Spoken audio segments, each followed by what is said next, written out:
নমস্কার বন্ধুরা, তোমরা সবাই কেমন আছো? নিশ্চয়ই খুব ভালো। আর আমি দেখো তোমাদের জন্য একটা নতুন ব্লগ নিয়ে চলে এসেছি। আর আমার ফুল গাছগুলো দেখো, প্রথমে তোমাদেরকে বাগানটা দেখাই। এই বাগানটা খুব সুন্দর করে পরিষ্কার করলাম আর গাছে সারও দিলাম।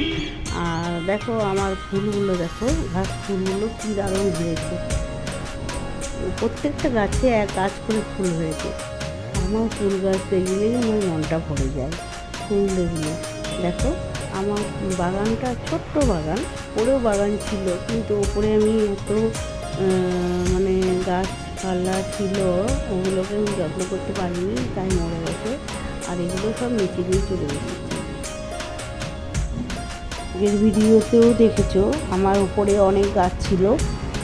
সেই গাছগুলোতে আমার সবজি ছিল, গাছ এরকম ফুল গাছ ছিল। ঠাকুর ঘরের দরজায় এখনও গাছ আছে, জবা গাছ আছে, গোলাপ গাছ আছে, কিছু কিছু গাছ আছে।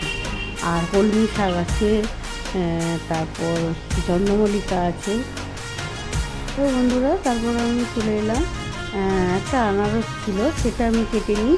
আজকে রান্না বিশেষ করব না, আজকে ছানা বড়ার তরকারি করব।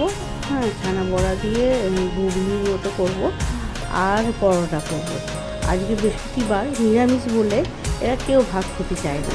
মাছ মাংস হলে ভাত খাবে, নিরামিষ হলে ভাত খেতে চায় না। আর দেখো আমার ঘুগনি হয়ে গেছে, ছানা বড়ার ঘুগনি।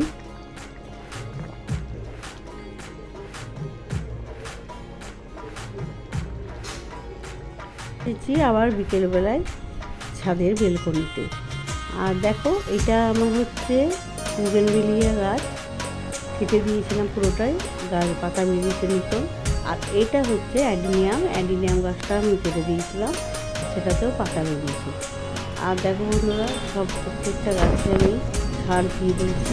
এখানে ভিডিওটা শেষ করছি। তোমাদের ভালো লাগলে লাইক, শেয়ার, কমেন্ট করে দিও।